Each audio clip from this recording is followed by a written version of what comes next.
نحمده ونصلی علی رسولہ الکریم۔ اللہ والوں کے ہدیے کی برکت نہ پوچھیے۔ حضرت جنید بغدادی رحمۃ اللہ علیہ کا ایک مرید بڑا پریشان ہو کر کہنے لگا، حضرت حج کا ارادہ ہے لیکن کچھ بھی پاس نہیں۔ فرمایا حج پر جاؤ اور میری طرف سے یہ دینار لے کر جاؤ۔ اس نے کہا بہت اچھا۔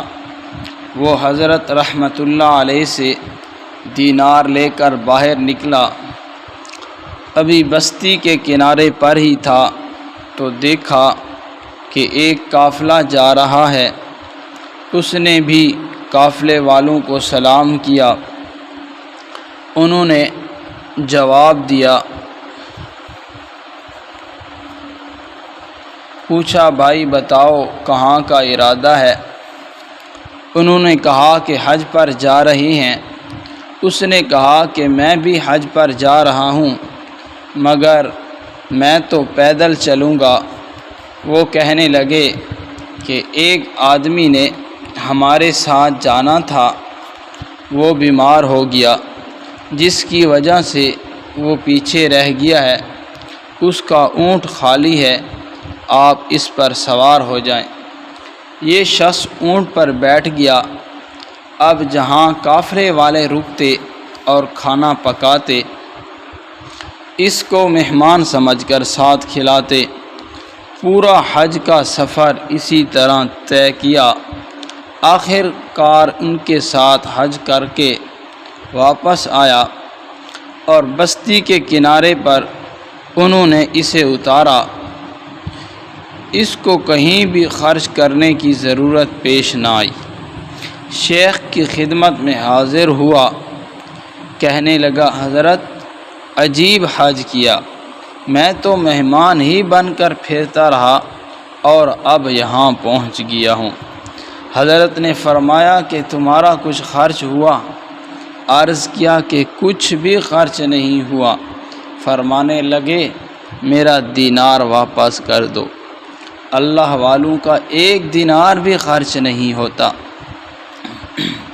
برکت ایسی ہوتی ہے کہ اللہ تعالیٰ اس دینار کو خرچ ہی نہیں ہونے دیتے۔ یہ مال میں برکت تھی جو اللہ تعالیٰ نے عطا فرما دی تھی۔ اسی طرح ایک مرتبہ حضرت خواجہ فضل علی قریشی رحمۃ اللہ علیہ کے کھیت سے گندم نکالی گئی تو گندم کو لا کر مسجد کے صحن میں ڈھیر کر دیا۔ اس وقت مٹی کے بھڑولے بنا کر ان میں گندم کو محفوظ کیا جاتا تھا۔ مریدین نے وہ گندم مسجد کے صحن میں سے اٹھا کر بھڑولے کے اندر ڈالنی شروع کر دی۔ وہ گندم اٹھاتے رہے مگر ڈھیر ختم ہونے کو ہی نظر نہیں آ رہا تھا۔ وہ جتنی گندم لے جاتے اتنی پیچھے پڑی ہوتی تھی۔ وہ دیہاتی لوگ تھے، ان بیچاروں کی گردنیں بوجھ اٹھا اٹھا کر تھک گئے۔